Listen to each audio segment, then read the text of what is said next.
Përshëndetje miq, kemi ardhur në podcastin e radhës. Jam në studio me një të ftuar speciale, do t'ju nevojitet shumë. Jam me Valentina Telhaj, faleminderit. Mirë se u gjeta, faleminderit për ftesën. Valentina është eksperte e shëndetit mendor, psikologe. Ndaj për këtë thash që do t'ju duhet shumë kjo bisedë. Do ta nis me një kuriozitet, më ndodhi dje. Nga 21 dhjetori deri tek ish parku i autobusave Valentina kam parë mbi 3 ose 4 persona, nuk po egzagjeroj, dikush fliste dhe dikush qeshte me veten. Pse në këtë pikë, çfarë po ndodh me këtë shoqëri? Është e vërtet që kemi një rritje të numrit të prekurve nga problemet të shëndetit mendor dhe këto. Edhe Organizata Botërore e Shëndetësisë ka raportuar që është rritur numri kryesisht që pas pandemisë. Pra, ata që kanë qenë të prekur janë bivendosur diagnozat, kurse ata që nuk kanë pasur, po kanë qenë pak si në prag apo të ndjeshëm, ku është vendosur një diagnozë. Si ndikoi pandemia, më fal të ndërpres. Si ndikoi pandemia, frika, ajo mbyllja, çfarë i çoi njerëzit në këtë pikë? Pasiguria. Pasiguria, Domethënë, njerëzimit po ju lëkundën themelet e sigurisë, aty fillon problemi. Njerëzit kanë nevojë të ndihen në radhë të parë të sigurt, në një mjedis të sigurt, në një mjedis të dashur, në një mjedis që u premton të ardhmen. Qartë. Dhe këtë ne humbëm, dhe ne nuk dinim se çfarë do ndodhësh, çfarë do bëhej. Pra ishte një kaos, ishte një, ne quajmë trauma kolektive. Sepse nuk ishte një ngjarje, le ta kanalizojmë pak se që ishte për shembull tërmeti, që ndodhi në një zonë të caktuar, në një qytet. Po shumë njerëz zgjodhen që të shkonin të pushonin në vende të tjera ku nuk ishin të prekur nga tërmetit apo nga ato post tërmetit. Ose shkonin të jetonin në shtëpira private, pra e gjenin një mjedis të sigurt. Kurse me pandeminë gjante sikur do që të shkonin ose nëse të shkonin diku larg në mal që apo në zona që ishin më pak të populluara, kjo u jepte pasigurinë tjetër që nuk kanë një spital afër, nuk kanë një farmaci afër, një qendër shëndetësore. Shumë të papërgatitur. Dhe çështja e Covidit e solli këtë, na e la këtë kështu si peshqesh, dhe jo vetëm në Shqipëri, po. Në të gjithë botën. Në të gjithë botën. Mbas pandemisë, ty si psikologe, si eksperte e shëndetit mendor, a kanë filluar më tepër persona të kërkojnë? Thonë që se ne kemi si kulturë tash, mos bëjmë kot. Deri para 5 vitesh nuk e dinim psikologun. E dinim që ishte profesion. Na bënte çudi se psikologu, ç'na duhet psikologu, nëse unë jam çmen. Do të thonë, po them jargonin që përdornin shqiptarët. Por tani duket sikur janë ndërgjegjësuar. Sikur kanë filluar ta kuptojnë atë rëndësinë. Ke këtë shqetësimin, po shko te psikologu se njoh një që është shumë i mirë. Do thonë janë biseda tavoline që i kanë bërë njerëzit me njëri tjetrin mes shoqërisë. Tani ka filluar të rroket dera e psikologut. Është vërtet, është rritur ndërgjegjësimi dhe është qartësuar roli i psikologut. Sepse dikur në jargon të përditshëm, tingëllonte shumë keq kur thoshin unë nuk jam i smur mendor të shkoj te psikologu. Te psikologu mund të shkojë çdo individ që ka një ngarkesë psikoemocionale, ka një disbalancë etike, që ka identifikuar që ka filluar të ketë probleme me gjumin, probleme me ushqyerjen, probleme me sjelljen, probleme me fokusin, probleme me ankthin, me stresin intensiv, apo ankt që sjell disfunksione etike, jo ai ankthi i shëndetshëm.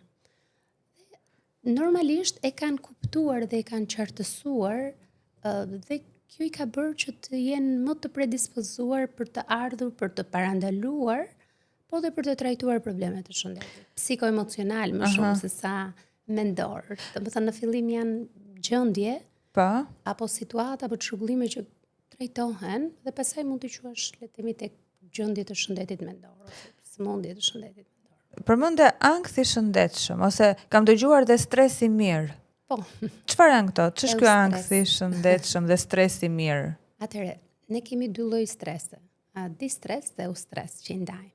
Distres është kur ke një stres të vazhdueshëm për një situatë të sikletshme të tipit ke një sëmundje që mezi pret që të rekuperohesh. Kurse eustres, me që jemi në kohën e maturave, është Eustres që ti po stresohesh ditën e maturës që do dalësh, do marrësh diplomën, që do hedhësh kapelen, ç'a do veshësh. Ky është më i mirë, ky është i mirë se stres. Ky është eustresi. Ky është eustres, quhet stresi pozitiv, por shumë studime kanë thënë që ka dhe ky një efekt jo pozitiv. Që është një frustrim, është në thelb është stres. E kam pasur unë këtë eustresin, më ka kujtove tani, se eustres duhet këtë qenë. Kisha për të prezentuar një mbrëmje diplomimi të një universiteti këtu në Tiranë dhe isha shumë mirë. Më thënë, nuk kam emocione, thoja, ishte hera parë që bëja që të flisja për një publik shumë gjërë dhe kështu në sken. Edhe jam shumë mirë, më mblodh më këtu në stomak, një lëmsh që nuk përrija do të në këmbë. A gjithimbje e fort ishte ajo. Kemi pak tek ankthi këtu tani. A është ankth kë? Ky është një ankth performance kryesisht, se nuk mund ta përcaktosh, por mund të jetë një element i një ankthi social, që vështirësia për të folur para një publiku, por që qëllimi është të performoj mirë. Nëse ti ja ke dalë dhe ke prezantuar për te i këtyre sfidave të vogla, do të thotë që deri diku është një ankth i superuar. Por ankthi i shëndetshëm për t'u kthyer pyetjes, është kur individi nuk funksionon në gjërat e rëndësishme, që do të thotë, fakti se kam frikë se mos performoj keq, nuk shkoj fare. Do ndërheqe. Fakti që kam frikë se mos ndodh ku di unë diçka në një trajnim apo një udhëtim jashtë shtetit, nuk udhëton fare. Kam hallë se mos më kapi gjatë mbrëmjes, po themi të maturës, dhe më mirë po rri në shtëpi. Pra, këta njerëz izolojnë gradualisht, pothuajse totalisht. Pra ky është një ankth i pashëndetshëm. Kur ti ke ankth nga çdo gjë që rrethohesh ose nga gjëra konkrete. Kush është manifestimi i fundit i ankthit? Ta përfundon me atak paniku, me depresion apo nuk kanë lidhje fare me? Kjo është një pyetje shumë e mirë, se pikërisht ataku panikut vjen kur është akumuluar pafund shumë ankth. Dhe aty është tamam eksplozivi. Pra është një akumulim i vazhdueshëm, një siklet shumë i madh, i mbartur dhe i frustruar nga individi dhe dëshirën për të përballur dhe për ta kamufluar ose për ta fshehur, dhe pastaj kjo kthehet në një episod paniku. Njerëzit e përjetojnë si fundin, domethënë në kuptimin e plot të fjalës. Pra, desh vdiqa, po çmendesha, desh rash në tokë, po dridhesha, mu erën syt, mu pren gjunjtë e të gjitha këto simptoma. Ndërkohë, ky është pikërisht ai momenti ku ka shpërthyer gjithë akumulimi. Pra është një reagim fiziologjik. Nuk është diçka për të shqetësuar. Por sigurisht individit që e përjeton e vuan jashtë mase. Unë e konsideroj që është individi që është me një ankth negativ ose disfunksional, është ai individ që ngjan sikur tërkohën ecën në një zonë të minuar. Që nuk e di se kur do ta ketë episodin e radhës të panikut. Sepse ankthi është një mjedis i minuar që të mban koherent në ankth se çfarë do ndodh, pra një gjë e panjohur, kurse shpërthimi pastaj është ataku panikut, ku i ke të gjitha këto simptomat në mënyrë shumë intensive. Mendime disfunksionale, reagime fiziologjike, probleme me sjelljen, që njeriu mund të dojë të çohet, të reagojë, të lëvizi ose të ndjejë të kundërtën, që sikur nuk lëviz dot, sikur nuk bën dot gjë, por është një, le të themi, tamam shpërthim.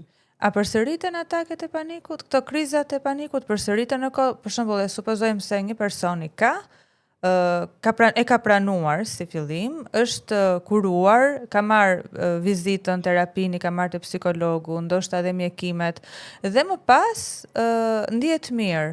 Më përpara nuk e dim, nuk më kujtohet, ka qenë një kokër Cetoxil, më duket, po.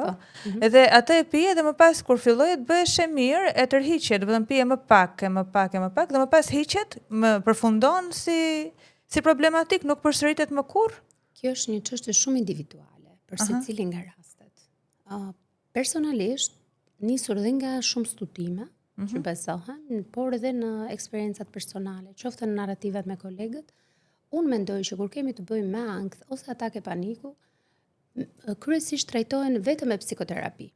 Raste shumë të rralla mund të kenë nevojë për intervenime me psikofarmakologji. Vetëm kur janë diagnozat mbi vendosura, që mund të ketë edhe çrregullime të tjera. që është më e rënduar dhe paralelisht me psikoterapi mund të ndiqet edhe me psikofarmakologji. Sepse shumica ose një pjesë e mirë e individëve kërkojnë zgjidhje të shpejta tani dhe këtu. Po si çdo gjë shpejt ka një efekt ansor. Që do të thotë, nëse një individ përjeton shumë ankth dhe kalon në episode paniku dhe kërkon zgjidhje nëpërmjet medikamenteve ose nëpërmjet vetëm medikamenteve, atëherë ka shumë gjasa që është në lloj sikur kemi temperaturë 40, dhe ti po trajton me antipiretik temperaturën. Por nuk e ke gjetur dhe po trajton problemin. Infeksionin për shembull, Temperatura është një lajmërues shumë i mirë. Kështu është ataku panikut. Madje Freudi do thoshte që sapo është zgjuar e pavetdijshmja dhe po vjen në vetdije dhe po të sinjalizon që ka nevojë për të trajtuar ca aspekte psikoemocionale të mbartura. Mirëpo, mjekimi kryesisht në ankth dhe atake paniku, kur është pa psikoterapi, mund ta çojnë efektin e ngrirjes së simptomës. Pra e çon në një përgjumje simptomën. Që mund ta marrë këtë mjekim gjithmonë në raste janë individuale, asnjëherë nuk janë njësoj. Mund të jenë dy raste, mund të jenë vëllezër dhe nuk janë njësoj rastet. Nëse e merr për një periudhë kohe, 3 muaj, 6 muaj, 1 vit, dhe pastaj e heq në kushtet më ideale, nga përshkruar nga mjek psikiatër, gjasat që të rikthehen simptoma janë shumë të larta. Sepse mbaron mjekimi dhe reaktivizohen simptomat. Si të thuash zgjohen. Kurse kur funksionojnë paralelisht me psikoterapi, këto simptoma dhe këto ngjarje dhe këto përjetime të akumuluara në të pavetdijshmen tonë elaborohen një nga një dhe trajtohen dhe përmirësohen. Shumë interesante. Prandaj them unë që është shumë e vështirë kjo dega juaj. Domethënë duhet dish të lexosh veten për të identifikuar problemin. Në fakt, kur bëjmë një vizitë te psikologu, gjithmonë na çon te fëmijëria. Traumat e fëmijërisë. Pse është kaq e rëndësishme fëmijëria për të identifikuar një problem që mua më ndodh sot? Një pyetje shumë e bukur gjithashtu. Domethënë, përgëzoj të përzgjedhjen e pyetjeve. Janë shumë të rëndësishme sepse gjithmonë pyetja e bën atë qartësinë e informacionit. Kemi vujtur korreza Valentina. Ca gjëra të vogla, po këto tjera të kemi të dëgjuara. Atëherë, gjithmonë ne në procesin, sidomos tek intervistat fillestare, në konsultat fillestare, e kemi si proces pune, le të themi narrativën ose anamnezën që quajmë në gjuhën profesionale. Ku ne pyesim historiku familjar, a ka pasur një familjar tjetër, nëna apo babai apo gjyshi apo një disi më i ngushtë, rrethi më i ngushtë. Faktori numër 2 është nëse ke pasur trauma në fëmijëri. Traumat e fëmijërisë janë ato që lënë gjurmë në sistemin ton nervor, pra në skemat tona mendore, të cilat krijojnë një skenar të cilin ne funksionojmë dhe reaktivizojmë më vonë. Pra, ato gjëra mund të kenë kaluar në muret e haresës, pra mund të kenë kaluar në të pavetdijshmen, trupi dhe truri mund të ketë përpunuar në atë kohë, sepse ne kemi të gjithë ne lindim me një reziliencë për të përballuar disa gjëra, por ato janë aty dhe janë të memorizuara dhe janë të aktivizuara në zona të caktuara dhe zgjohen në një moment delikat të jetës tonë. Kur na janë mbledhur dhe disa gjëra të tjera, ose kur ka një faktor tjetër të jashtëm, një trigger tjetër të ri, po themi kod tërmeti. Dhe i aktivizon një frikë të caktuar. Pastaj është dhe një proces tjetër i rëndësishëm. Në rreth 12 vitet e para të jetës, truri i individit, i fëmijës në këtë rast, formohet, zhvillohet, ndërvepron në mënyrën më të shëndetshme të mundshme. Nëse një fëmijë deri në 12 vjeç, kryesisht deri në 12, se e rëndësishme është dhe e mirë është dhe idealja është që në çdo moshë individi të ruhet dhe të mbështetet ndaj ngjarjeve apo përjetimeve, po kryesisht deri në 12 vitet e para të jetës janë shumë të rëndësishme për të ndërtuar të dyja hemisferat e fëmijës. Sepse bazuar në eksperiencat e viteve të para të tyre, mbetet le të themi një farë funksioni jetik i shtrirë në të gjithë jetën e tyre. Do kthehemi pastaj tek fëmijët dhe tek adoleshentët, se I kam pikë të dobët këta të dy, por dua të ndalemi pak tek shoqëria jonë. Se neve jemi shumë komik. Jemi të lezetshëm si shoqëri në shqiptarët. Për shembull, a quhet çrregullim mendor kur je gjak në zet? Se jemi. Ne mërzitemi për shembull kur na parakalojnë, ma parakalojmë ky. Është pak temperamenti, mund Pa. të themi pak më ekspresiv. Nuk ka lidhje me shëndetin mendor. Kjo. Ky është një element. Është normal. Mund të vëmë diagnoze, po të jetë për një element, I bie që kemi të gjitha diagnozat e mundshme. Pra është një element sjellor që identifikon se sa agresiv është, se sa intensitet ka, për sa kohë zgjat, dhe si kjo ndikon në ndërtimin ose shkatrimin e marrëdhënieve tona. Jemi shoqëri agresive ne? Si e shikon? Jemi pak shoqëri impulsive. Impulsive. Impulset, këto. Kanë një vend aty në listën e problemeve, identifikimin e sëmundjeve të ndryshme, ata që janë impulsiv. Si mund të... Impulsiviteti në adoleshencë, ose që në fëmijërinë e hershme, po jo impulsiviteti të qenit aktiv, I çiltër, po këto impulsivitetet e pa kontrolluara janë një element shumë I rëndësishëm për të trajtuar dhe për të identifikuar në fillim, nga edukatori, nga mësuesi fillores, nga psikologët, që të merren si një burim ose si një informacion fillestar për të kuptuar nëse do kemi të bëjmë me një fëmijë që mund të bëjë në të ardhmen sjellje antisociale, apo që mund të zhvillojë çrregullime të personalitetit, çrregullime të ndryshme, të sjelljes apo tipologjive të ndryshme. Që është një element shumë I rëndësishëm për të lexuar.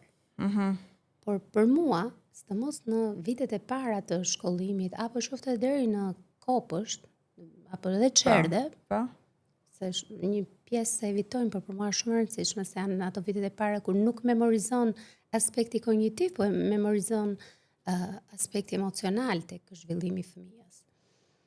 Për mua më shqetësues janë ata që nuk reagojnë. Pra nëse ne të gjithë ne mbajmë mend në klasë që kemi 2-3 tipa ose persona që reagojnë shumë me impulsivitet dhe marrin vëmendjen në të gjitha format, ekspresivitet, ndoshta me agresivitet, tipologji të ndryshme, dhe mbaj mend gjithmonë një vajzë apo një djalë që kryesisht dyshat identifikonin se ai s'ka gjëja, s'bën atë gjë, atëri ai heshtur. Ai është problemi. Ai është hotspot për mua. Sepse ai mund të jetë duke kaluar shumë përjetime, shumë ankthe, shumë vuajtje, shumë ngarkesa emocionale, ku do të ndihet I pavëzhguar. Dhe ai është probabilitet për të pasur një fatalitet më të madh, një fatalitet më të madh, se sa ai që është duke e marrë vëmendjen me këtë, le të themi, sjelljen e tij ekspresive. Në farë mënyrë është më e shëndetshme. Ta shprehësh atë që ndjen, se sa ky çuni ose ky vajza më e hedhur, se sa ai që nuk flet fare, që nuk reagon fare, që nuk ndërvepron fare. E qartë. Tani unë kam këtë pyetje, do ta pëlqejnë gjithë ata prindërit që kanë fëmijë adoleshent, një ndër ta jam dhe vet. Deri në ç'pik ti tolerojmë adoleshentët? Kanë shpërthime. Duhen dëgjuar. Një këshill që mund t'ja japësh pak me ton, zgjedhin të viktimizohet. Po pse? Adoleshentët që janë sot janë ata fëmijë që ne gjatë gjithë procesit të rritjes kemi qenë ose nuk kemi qenë cilësisht për ta. E nuk po them a kemi qenë gjithë ditën me ta, se nuk bën kuptim kjo gjë dhe mund mos jetë cilësore. Por ajo çfarë është e rëndësishme është t'i dëgjojmë, t'i kuptojmë, të mos I gjykojmë absolutisht, të kuptojmë fazën e tyre të zhvillimit, fazën e tyre të le të themi reagimit emocional, të shpërthimit fiziologjik, të shpërthimit me le të themi fraza apo shprehje apo veprime të ndonjë përplasje dere apo ndonjë gjesti që dëshira për ty rregullat. Po. E rëndësishme është të ndërveprojmë me ta. Të ketë një metodë, le të themi, fjalë popullore do thoshte tërhiqe mos e kput. Të ketë shpërblime pozitive dhe ndëshkime pozitive. çfarë dua të them? Adoleshentët janë të varur mbase nga disa gjëra, po nga disa gjëra jo. Që ti të shkosh në fundjavë te X fest dhe që të marrësh këto të ardhura dhe të vesh të kalosh bukur, ti do ishte e mira të bëj këtë gjë. Nëse nuk e bën, unë ta heq këtë kënaqësi. Kështu e bëjnë këta, janë shumë të zgjuar. është një formë shumë e mirë prindëruese. Të mos themi çfarë të mungon, çfarë ke ti, ç'të mungon ty. Të themi çfarë të shqetëson, cili është shqetësimi yt. Ka diçka që unë mund ta bëj për ty? Më thuaj, unë jam aty. Nëse ti nuk dihesh gati tani, më thuaj. Gjithmonë është ajo dera hapur që lën prindrit për adoleshenti ka nevojë të ndihet i dëgjuar, ka nevojë për siguri, ka nevojë për dashuri, ka nevojë për tolerancë dhe ka nevojë për këto të rishë mos e këput. Shpërblimi pozitiv me ndëshkimin pozitiv. Pa. Shumë interesante. Në fakt, nuk e di, unë shpesh herë kur flas me djalin, me shaka, i them gjithë adoleshentët më duket sikur kanë kështu një patologji. Edhe pse thot, unë nuk jam i smur. Unë nuk jam i smur, thot. Jemi ne prindër kontrollues, a duhet jemi kontrollues me fëmijët? Besoj se jemi si brez eksperimental, se prindrit tanë kanë qenë autoritar dhe fjala, ndoshta është pa e ditur ata, mund të kenë bërë dhe gabim. Mos fol, kur të shikoj unë në sy ty do t'i ulësh syt, kur flasin dy tritur normalisht ti nuk duhet flasësh, edhe nëse ke një mendim ndryshe nuk duhet ta thuash. A na e kanë shtrëmbruar atë? Edhe sot neve jemi prindër dhe nuk dim se si të përballemi me fëmijën. Ka një ndryshim midis prindërve tanë dhe prindërimit që bëjmë ne sot. Prindrit tanë nuk kishin shumë mundësi për të zhvilluar aftësi të mira prindëruese. Sepse në kohën e prindërve, të paktën prindërit e mi, ka qenë sistemi komunist, që edhe librat i lexonin fshehurazi. Televizione nuk ishte në kuptimin që ti të shikoj një model më produktiv dhe më pozitiv. Dhe prindërimi ka një gjë që ja ka falë natyra, Zoti, që ka instinktin prindëror. Ai është më i rëndësishme.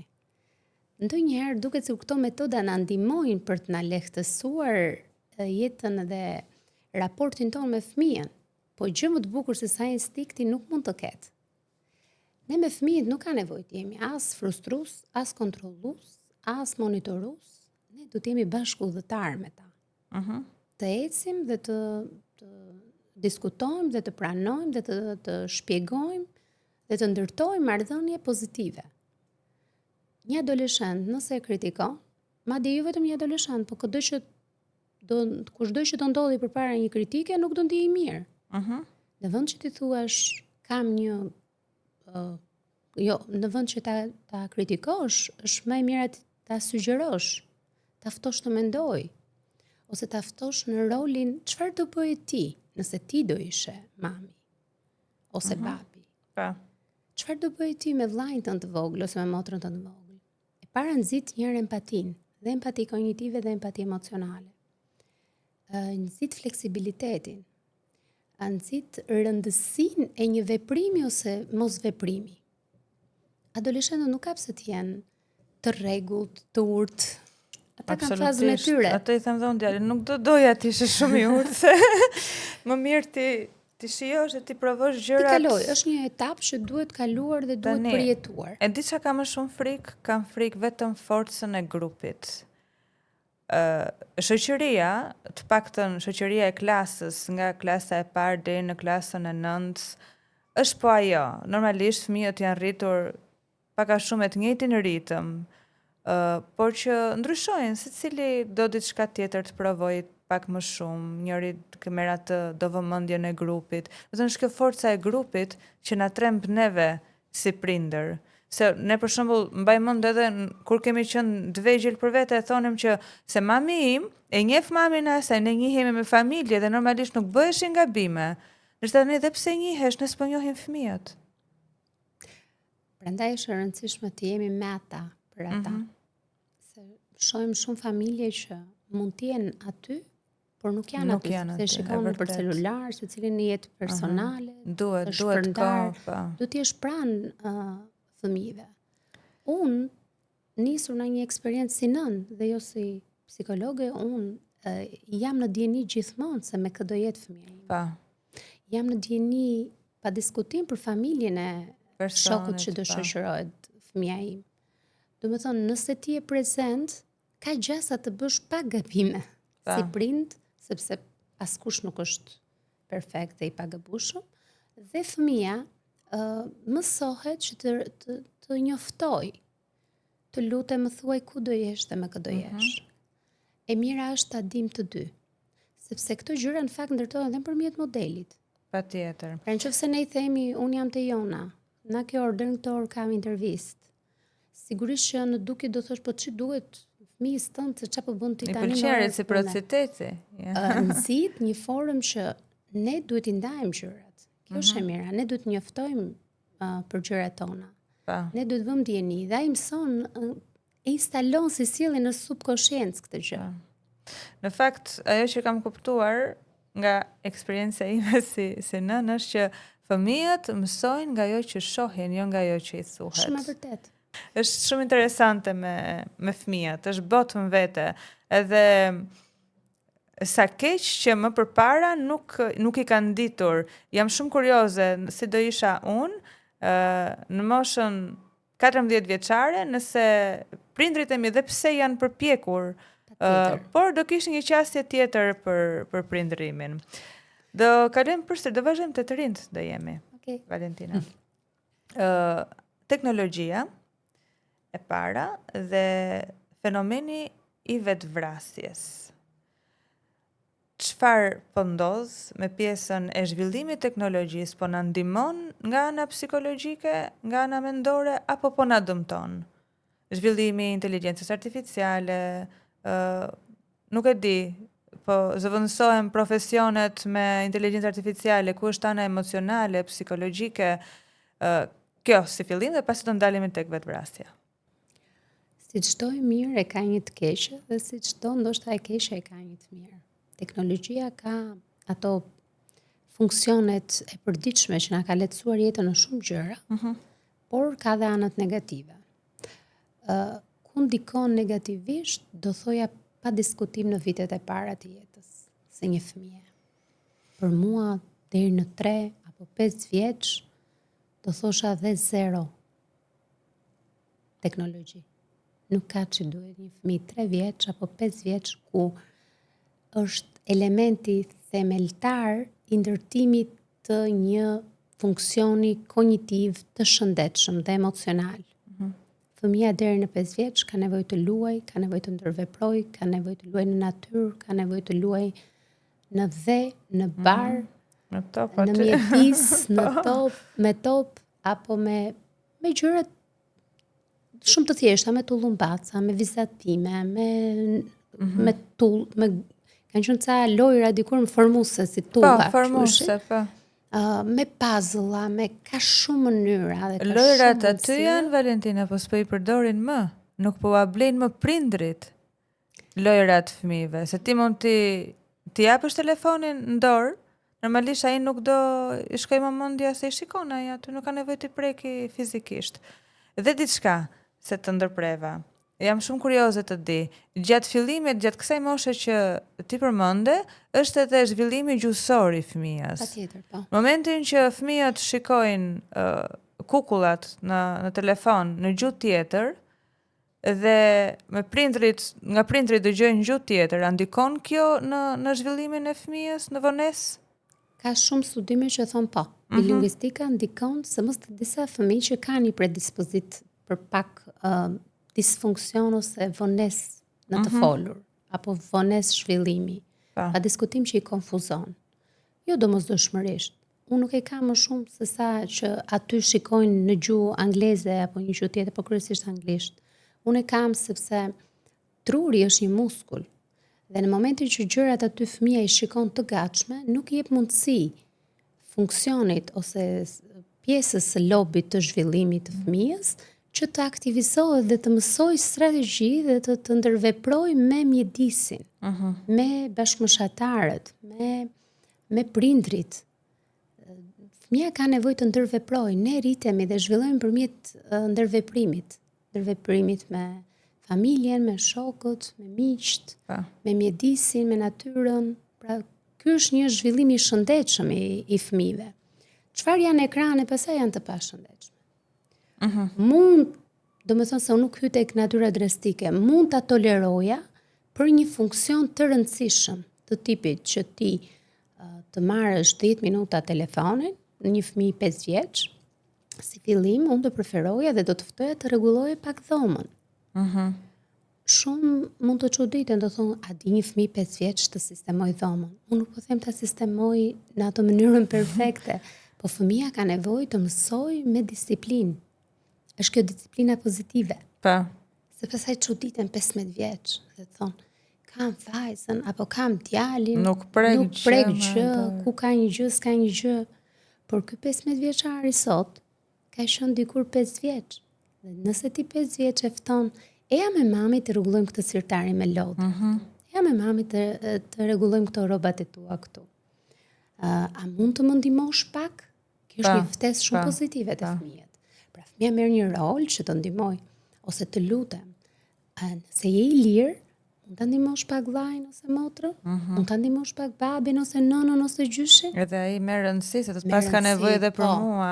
Shumë e rëndësishme që ata të ndihen në thojza një superhero që bëjnë diçka dhe janë pjesë, bëjnë pjesë. Kjo është shumë e rëndësishme se bëhesh pjesë. Kushtroj tavolina, të lutem merri pak kartopecetat. Patjetër që s'mund t'i japësh 3 vjeç, 4 vjeç një fëmijë mjete që mund të por amon ti mund t'i thosh merr pak kartopeceta. Pra në varësi të moshës kalendarike apo dhe të zhvillimit të fëmijës, ti mund të caktosh një gjë shumë të vogël që ai të ndihet pjesë e familjes, sepse është pjesë e familjes, dhe të zhvillohet, dhe të qëndroj sa më larg këtyre teknologjive që kanë anën e mirë, tham që janë disa gjëra, po ka dhe atë anën jo të mirë për këto situata, po kur kthehen në varësi. Aq më tepër që edhe mund të keq përdoren nga të rinjt, ato mund të jenë shumë të mira, por mënyra se si ti e përdor, çfarë kërkon të shikosh, e keq përdorimi i tyre pastaj është shumë i rrezikshëm. Është problem akoma më serioz pastaj, sepse gjërat që mund të ekspozohemi dhe ne të rriturit janë gjëra të pakontrolluara. Dhe të mendosh tani që duke qenë se janë të pakontrolluara, imagjino të shikoj diçka që është për mbi 16, ta shikoj një 4 vjeç. Dhe këto quhen trauma sekondare ose terciale. Pra nëse shikon një imazh që e frikson ose të merron fëmijën 3-4 vjeç, 5 vjeç, mund mos jetë një ngjarje që po e përjeton aty se po i ndodh tani për vetë fëmijës ose familjarit vet, po është një ngjarje që po e shikon si reale në tablet apo në celular. Prandaj duhet shumë kujdes me këto nëpër rrjetet sociale na tmerrojnë neve, jo fëmijët. Po vetvrasjen, si e shikon këtë periudhë, të paktën brenda këtij muaji ka ndodhur 2 apo 3 vetvrasje, mosha kryesisht të reja, ndoshta nëse do marrim muajt në vazhdim se nuk e di se si ka shkuar, se jam tërhequr shumë nga kronika, por që di që numri është në rritje. Pse? Ka shumë faktor. Së pari, nëse do bënim një vlerësim të një mjedisi ku rrethohet një person që bën një veprim që kryen vetvrasje, duhet parë faktorët familjar. Nëse ka pasur një familjar me probleme shëndeti mendor, nëse ka pasur trauma ose përjetime në fëmijërinë e tij, pra këtu dalim tek pyetja pak më parë. Nëse ka pasur probleme me substancat, nëse ka pasur probleme me alkoolin, nëse ka pasur sëmundje apo trauma apo ngjarje që nuk i ka trajtuar problemet shëndetit mendor. Dhe këto kanë agravuar dhe kanë akumuluar dhe gjëra të tjera janë mbivendosur. Dhe individi e shikon si shpëtim. Kalimi nga problemi tek e panjohura. Mendon që e panjohura do jetë më e lehtë se sa problemi që. Prandaj ne si shoqëri duhet jemi vigjilant dhe duhet flasim sa më më shumë dhe duhet të ndërgjegjësojmë popullsinë që kur ne shikojmë problematika, kur ne shikojmë që na shpesh cilësia e jetës, që nga një muaj më përpara funksionoje, vije në punë, kisha ato streset e përditshme, po nuk ishin në atë pikë ku të ishte prishur gjithë balancat. Nuk të është prishur gjumi, kur nuk të është prishur regjimi ushqimor, kur nuk të është prishur vëmendja, kur nuk të është prishur cilësia e raporteve me njerëzit, që mund të jenë raporte me kolegë, me miq, me familjar, kur ti ke filluar të evitosh festa apo ngjarje apo raste ku ti më përpara hobi që ti shijoje, tani këto janë këmbana alarmi që e mira do ishte që këto këmbana të drejtohen te specialisti, fillimisht te psikologu për të bërë një vlerësim. Nga vlerësimi ti identifikon se cilat janë nevoja dhe nëse psikologu bën takimet e para dhe evidenton që ngjarja është për ti, zakonisht referon te mjeku psikiatër, që bashkë me mjekun psikiatër paralelisht të ndjekin psikoterapi dhe psikofarmakologji. Që të ecën në mënyrë. Ky është një mekanizëm shumë i mirë funksional që do ishte mira të funksiononte siç duhej. Por zakonisht ende vëmre individ që kanë marrë mjekim sepse i ka marrë dikush tjetër dhe i kanë bërë mirë. Ilaçet e vllajt. Apo ilaçet e shokut apo të kudiun kolegut dhe i kishin bërë shumë mirë atij. Nuk e din që ilaçet e problemeve të shëndetit mendor kanë efekte anësore të pa rekuperueshme kur ti merr kryesisht pa recetë të mjekut psikiatër. Një nga gjërat më të çuditshme që kam parë së fundmi, ishte hapur një faqe në internet, kur thoshte këshilla falas, mjekësore falas. Edhe thoshte Valentina, vuaj nga ankthi çfarë më sugjeroni. Recetën kjo gati. Gati të gjithë. Çonin me foto, merr këtë, se më ka bërë shumë mirë. Okej, faleminderit, u di për nder. Dhe imagjino tani një individ në 2025 që merr nga komentet një emër mjekimi për shëndetin mendor, se sa e shëndetshme është. Është të mërshme. Besoj se ky personi që mori mend të këtyre komentuesve është vërtet në rrezik. Nëse i ka bler ato ilaçe. Jam e sigurt që i ka bler. Dhe aty ku mua më kap syrin ndonjë gjë të tillë, sepse normalisht jam pafund faqe dhe përpiqem të urgjent të vendos një koment. Patjetër. Të përshtatshëm, të reagoj, sepse më duket, ju lutem, e mira është të bëni parimisht vlerësim me një psikolog. Ju lutem mos merrni mjekim par recetën e mjekut psikiatër. Se ndodh që marrin, nuk diuna, mjeku familjes, nga jo të specializuar për fushën përkatëse, që mund të jetë patolog, vetëm nga mjeku psikiatër. Nëse janë gjendje dhe nga dentisti për shembull. Shkoj te dentisti, kam angth. Po, mjafton është mjek ai, ç'lidhje ka? Kam pirun këto kokrat bëjmë mirë e ti. Po, është tipike dhe është fatale për te humorit. Jemi shumë të papërgatitur për mentaliteti jon, nuk ishte përgatitur për këtë boom. Dhe një paracetamol kur e merr ka efekte anësor. Po. Që po ta lexosh recetën, ka probabilitet për efekte anësore. Jo më mjekimet që janë për shëndetin mendor. Neve shkem akoma te farmacia dhe i marrim aty ilaçet.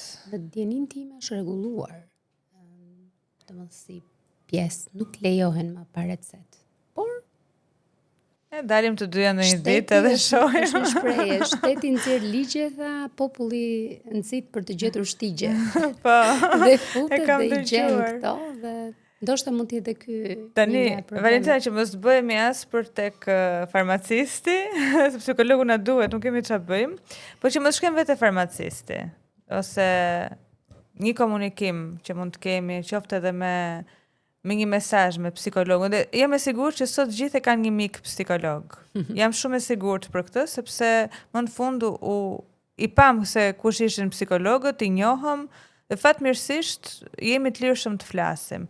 Çfarë duhet bëjmë neve që ta vetë identifikojmë, pra të mos shkojmë deri në pikën manifestimit të ankthit, krizave të panikut, si duhet ta menaxhojnë veten time përballë një problemi, se gjithë thonë që kontrolloje veten, fjalë goje është kjo kontrolloje veten, po hajde bëje.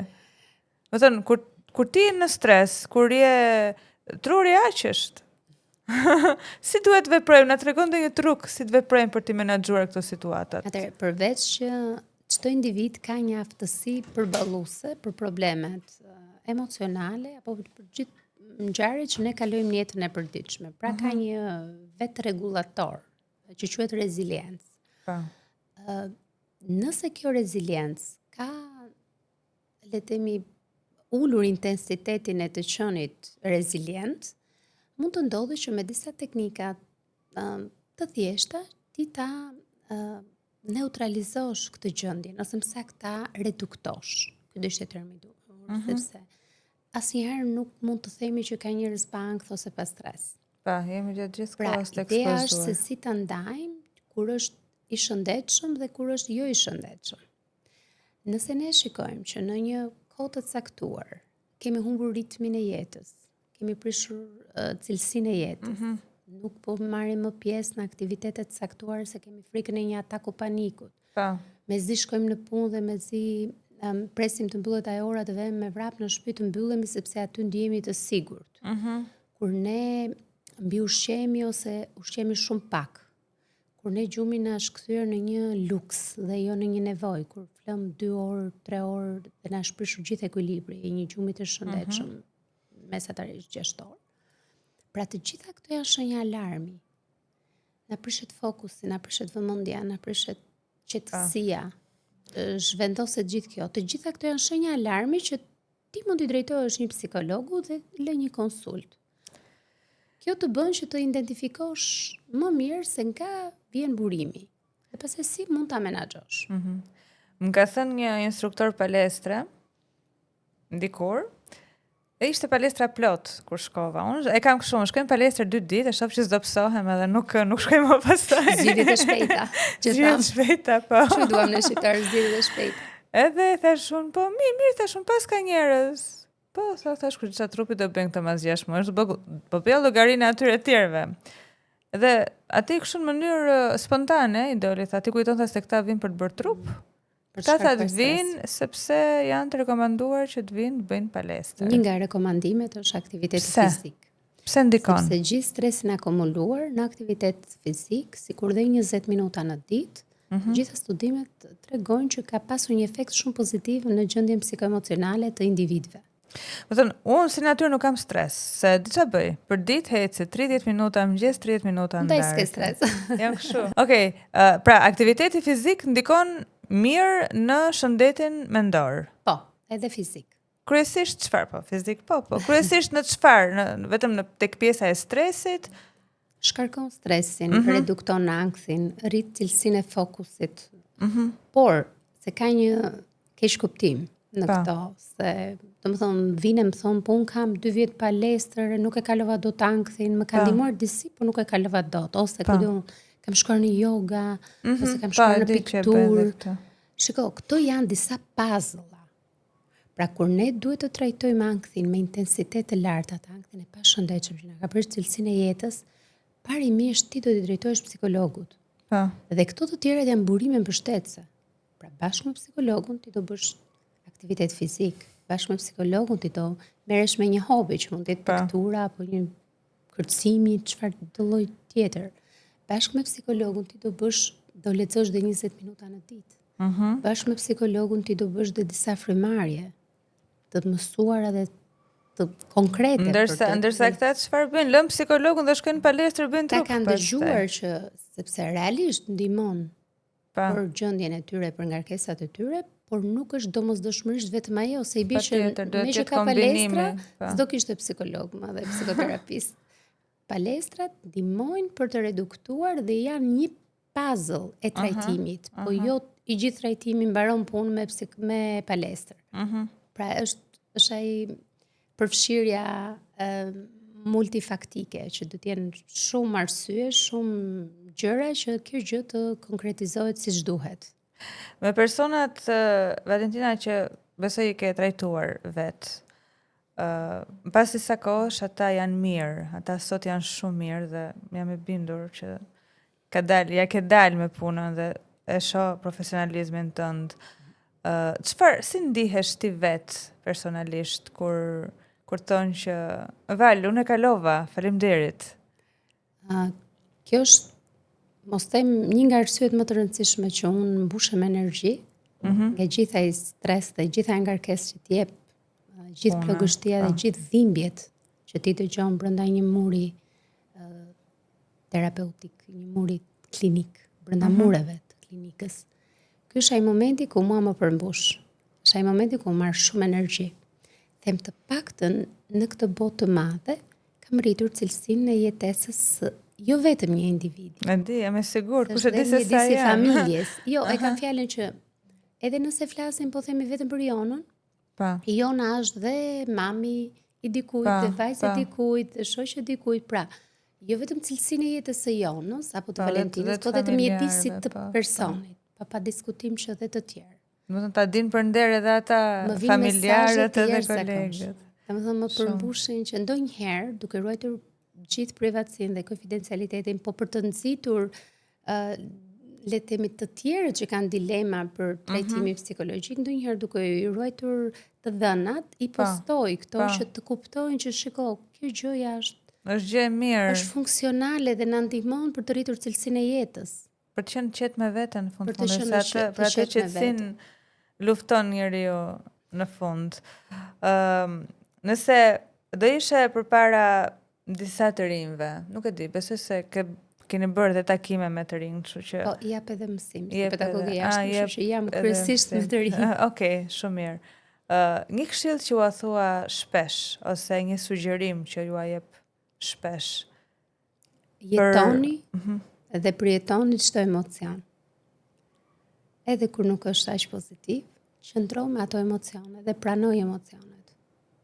Jetoj jetën, shikoj gjithmonë anën e mirë, sepse gjithmonë ka një anë të mirë, dhe mos e torturoni veten me mendime disfunksionale.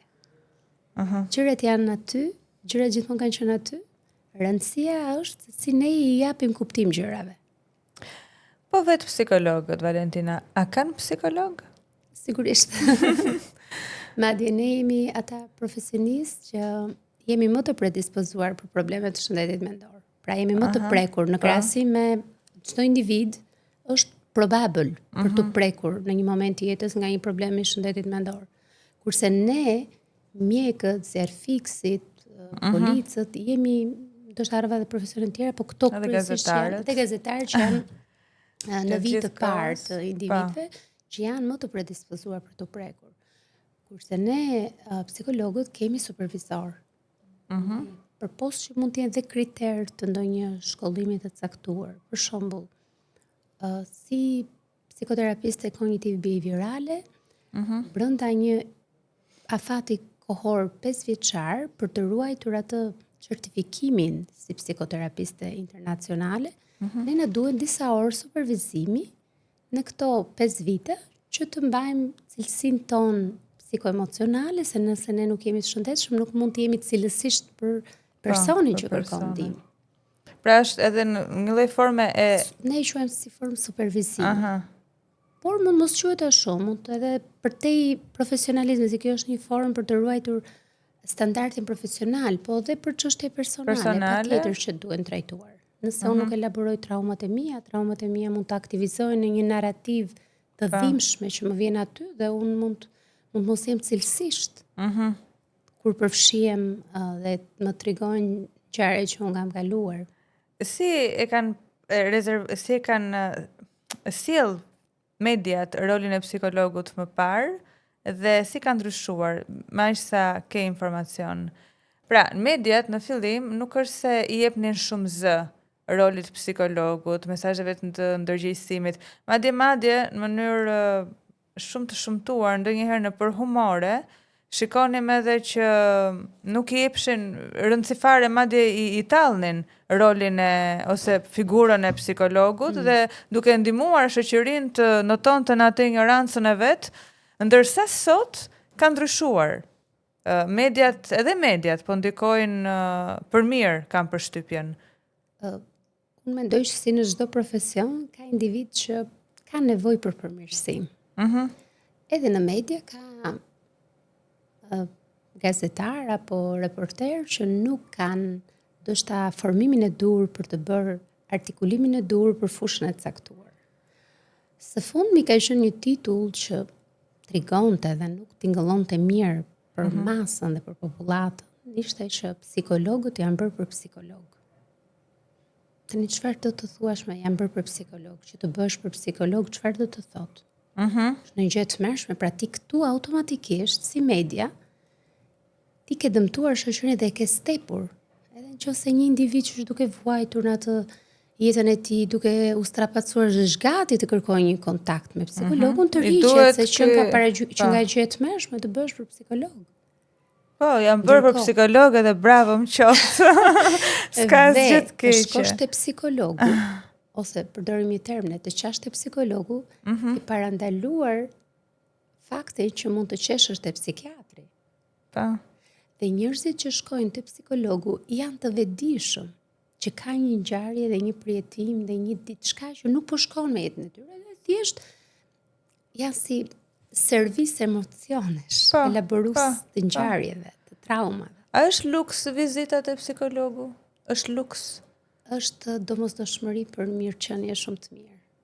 Është domosdoshmëri? Domosdoshmëri. Se për shembull kam miq që edhe pse nuk janë shumë okay, më thonë të paktën më sa i shohim se nuk e dim se çfarë ndodh brenda atyre, por që janë të humorit, janë gjatë gjithë kohës kështu haj fare, por që një herë në muaj, për shembull një herë në 2 muaj e bëjnë një vizitë ose një takim, se s'mund të quhet vizitë. E bëjnë një takim me psikologun. Edhe janë shumë të çliruar pasi bëjnë atë takimin. Isha ato të kënaqja fare se folëm kështu, edhe tregojnë, nuk është se është gjë e mirë. Unë mendoj që kjo është luks, se dhe çmimet janë pak. Kjo është shkalla më e lartë e vetdijes. Sepse ti parandalon. Pa. Është një lloj sikurse ne këtë zyrën këtu do ta linim këtë tavolinën për një kohë shumë të gjatë pa ja marrë pluhurat. Në kuptoj.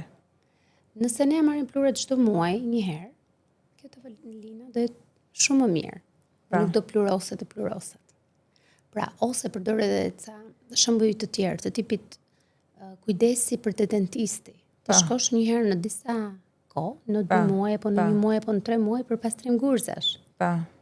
Ti nuk do të thotë që ti janë prishur dhëmballët. Ti kërkon që të parandalosh problemet më serioze me mirëmbajtjen e gojës, e dhëmbëve. Jam kurioze të di, Valentina, kur kam për shembull një problem dhe e di se çfarë problemi kam, shkoj te psikologja dhe komunikoj, më drejton çfarë duhet bëj.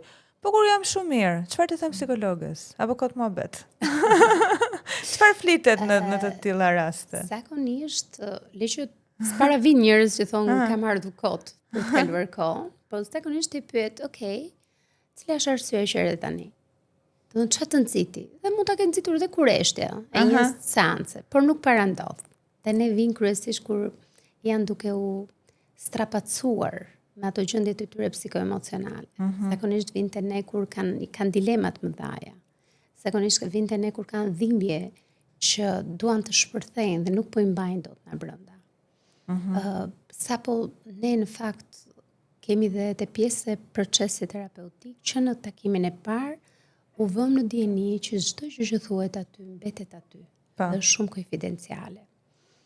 Dhe vetëm në rastet ekstreme të tipit kur vihet në rrezik jeta e individit ose një familjarit të tij është që thyet ky konfidencialitet. Në asnjë rast tjetër për çdo lloj gjëje që të sjellë aty. Le të vi mami, le të vi babi, le të vi vllai, motra, partneri kudo, të kërkoj informacion është e pamundur. Dhe kjo gjë u jep lirshmëri. Që dhe kur ka një gjë të mbartur, që thot kur s'do t'ja them kujt, u jep lirshmëri dhe u jep komoditet të ndajnë. Qoftë nga shkuar atyre, qoftë nga e tashme atyre. Prandaj duhet edhe psikologu të zgjidhet profesionist, se qëllon ai psikolog që sa kthen kurrizin ti. E mora apo s'ka kështu? Është shkelje etikës. Është shkelje etikës, po me ligj.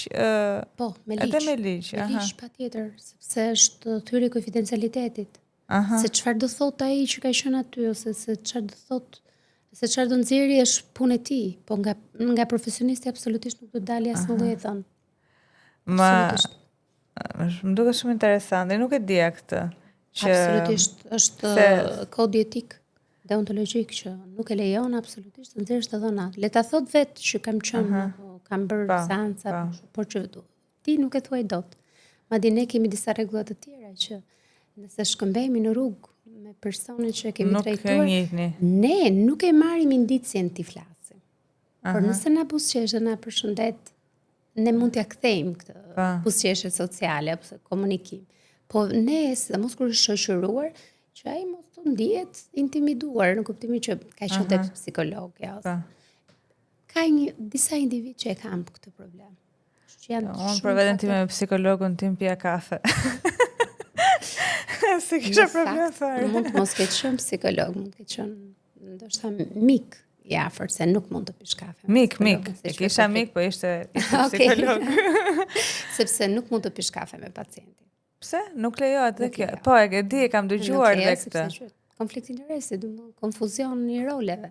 Ti s'mund ta kesh shok psikolog. Pse unë e kisha? Po ti ke pasur shok psikolog, po jo kisha më përpara. Jo, terapi me atë, jo. Mund të merresh në këshill kështu. Po, ndonjë këshill është tjetër gjë. Madje, do të them edhe diçka për humor, madje në fillimet e mia ishte kur kisha rezultate shumë të mira me rastet e tjera dhe ndodhte që i nipi mbesa, fisi, ky ai që kam filanin, kam djalin tim, kam kështu, shoku im, shoqja ime. Dhe ndërkohë që ti nuk mund të trajtosh dot njerëzit e tu. Dhe më kujtoj që është e mami, po mibi, ti ngele duke trajtuar ty dynja, edhe këta. Nuk lejohet të trajtosh njerëzit. Sepse është konflikt interesi. Në kuptimin ti ke, mos mund të trajtoj dot shoqen time, nuk mund të trajtoj dot fëmijët e shoqeve të mia. Por mund t'i referoj shumë mirë nëpër kolegë të mit. Edhe anasjelltes. Pra kolegë të mit që njohim, se dhe ne e njohim mjedisin tonë. I dim pak a shumë kush janë terapistët, le themi që japin fokus çik më të madh. Që janë më të mirët. Më të mirë, ose më të kualifikuar. Se e mira s'ka fund. Ne jemi studentë përjetshëm. Por që ata që e bëjnë çik, ose janë edhe të ndarë. Për shkak ka njerëz që janë të specializuar më shumë vetëm për fëmijët. Ka që janë vetëm për të rritur. Psikologji klinike, se ç'është një. Klinike. Po është të shëndet mendor. Pastaj është ligjore. Organizacionale, pastaj shkollore. Psikologji ligjore? Po. Çfarë do të thotë psikologji ligjore? Bën një master për psikolog ligjor që kryesisht jep për raporte psikologjike në gjykata ose punon në policia apo në komisariate. E kuptova. Se s'm shkonte mendja se çfarë ishte. Po. Pra nuk janë si ekspertë e shëndetit mendor që është psikologu klinik dhe psikologu këshillimit, që marrin kualifikimin dhe licencimin për të qenë ekspert të shëndetit. Mendova se ky psikologu ligjor ishte psikolog për ata që miratojnë ligjet. Që t'i asistojnë pak. Interesante. Duhet vendosur. Mirë, unë falenderoj shumë. Ishte një bisedë shumë e këndshme. Valentina, si përmarrësit kanë shumë presion, si më thonë, kanë shumë gjana me bë çdo ditë, kanë shumë vendime për me marr, risqe për me ndërmarrë etj. Sa ja sugjeron edhe sa rëndësishme mendon se është për një sipërmarrës me shku te psikologu?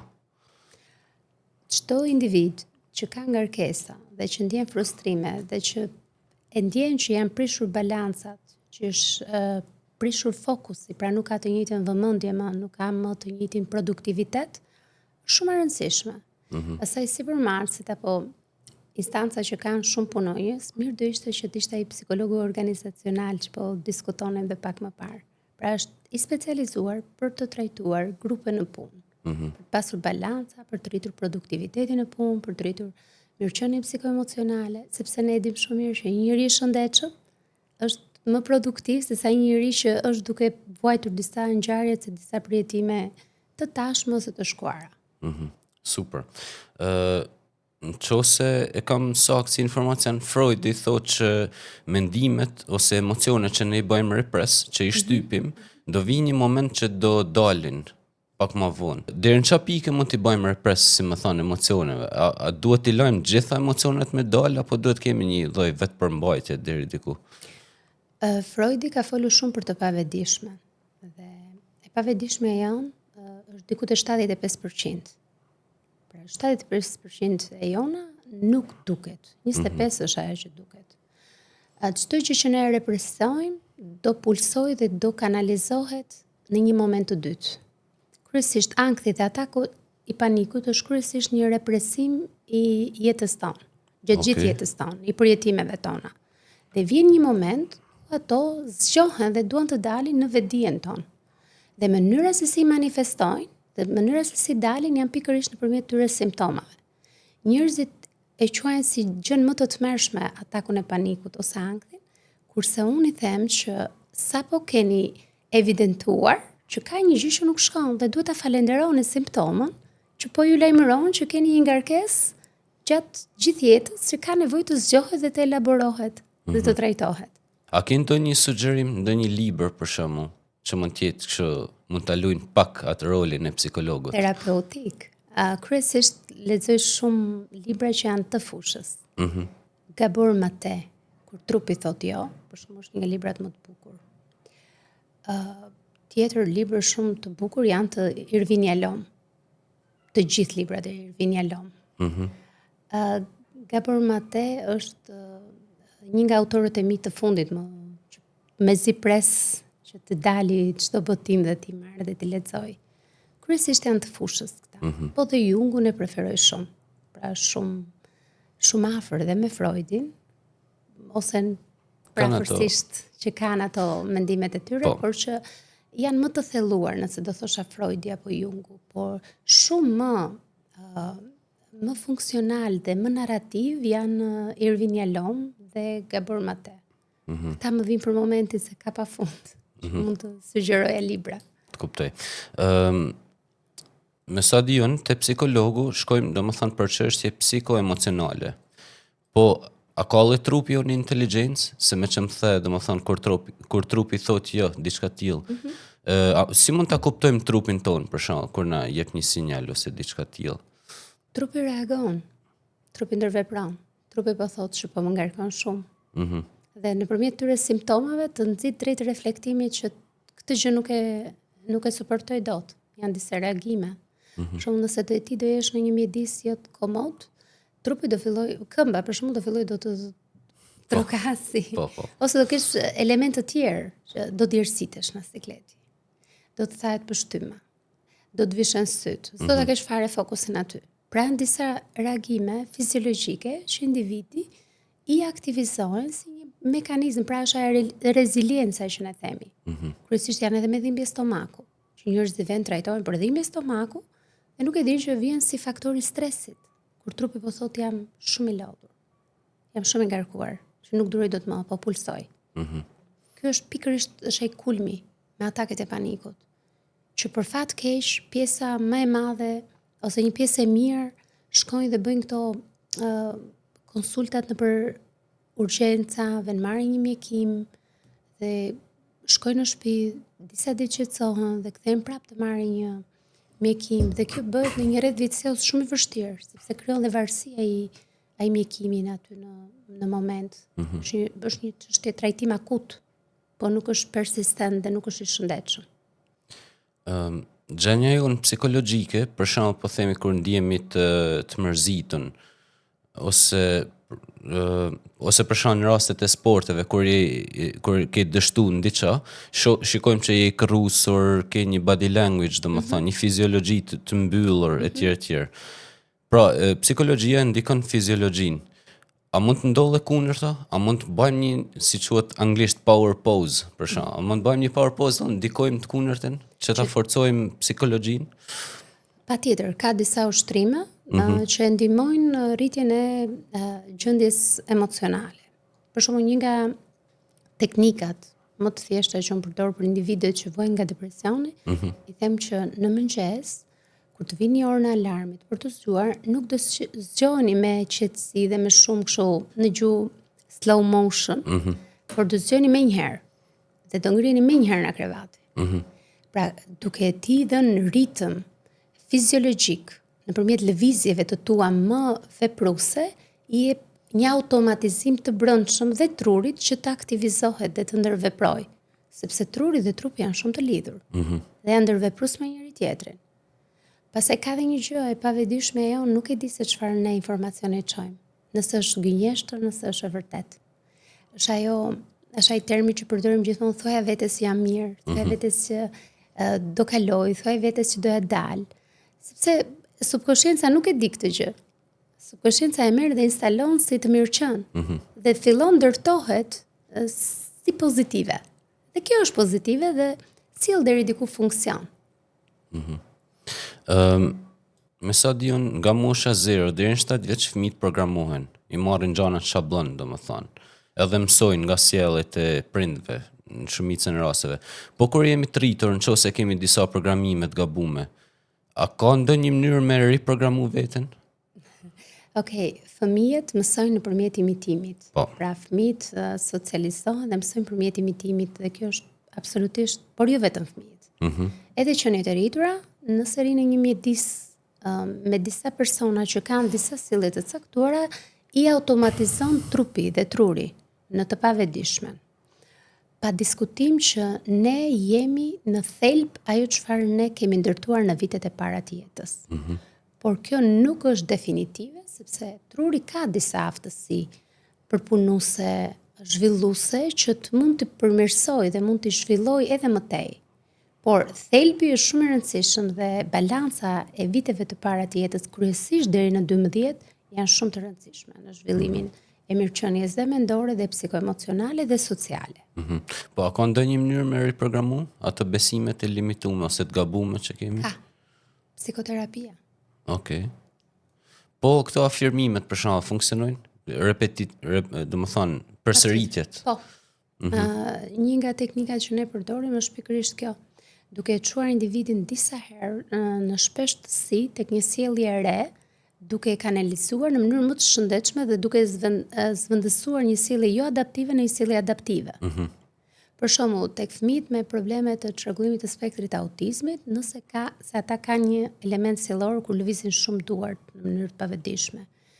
Ne mund t'u zvendësojmë me një sjellje të re për disa kohë, gjatë gjithë ditës, duke përforcuar sjelljen e re dhe ai automatizon. Dhe duke automatizuar i del pastaj si impuls i brendshëm. Valentina, cilat janë disa nga shenjat që një familjar mund dallojë te një fëmijë që ndoshta mund të ketë disa çrregullime ose mund të jetë në drejtim të një çrregullimi, domethënë, mendor? Atëherë, që në muajt e parë të jetës së tyre, janë disa sjellje dhe disa shenja që mund të lënë të kuptosh se si ndërvepron fëmia. Në 3 muajt e parë, fëmia e ndjen nëpërmjet nuhatjes dhe atij shikimi fillestar shumë të dobët, po e ndjen që po i afrohet nëna ose babai ose figura tashuese. Nëse një fëmijë qan dhe merr 3 muajsh në krah dhe nuk pushon, pavarësisht se ka marrë nëna, pavarësisht se ka marrë babai, është një shenjë për të kuptuar. Nuk po themi nëse kjo gjë ndodh vetëm një herë, po nëse ndodh gjithmonë. Nëse një fëmijë është gjithkohon i agituar, pra qan shumë, dhe nuk ka një problem fiziologjik, që po themi të përjashtojmë dhimbjet e tjera gastrointestinale apo probleme që kanë bebet. Është një alertë tjetër për të shqetësuar. Nëse një fëmijë nuk reagon ndaj zhurmave të forta, për shembull, ndodh që të përplaset diçka dhe fëmia duhet të trembet instinktivisht. Nëse ai nuk reagon, ka diçka për të vëzhguar.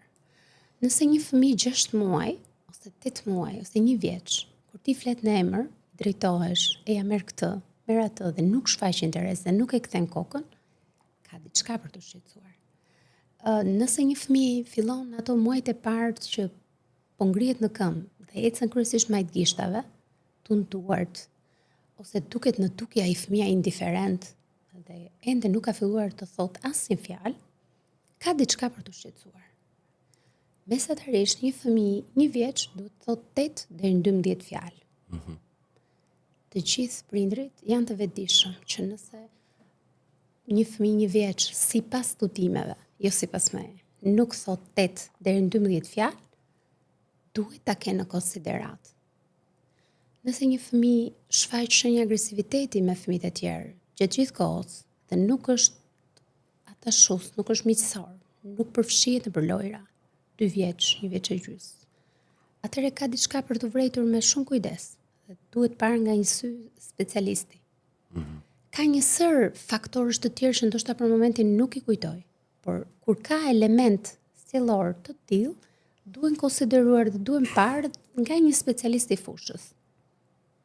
Atëherë bëhet një vlerësim, pasi bëhet ky vlerësimi mund të referohet nëse vrehen shenja të tilla, referohet nga një ekip multidisiplinar që të bëjë një vlerësim më të thelluar.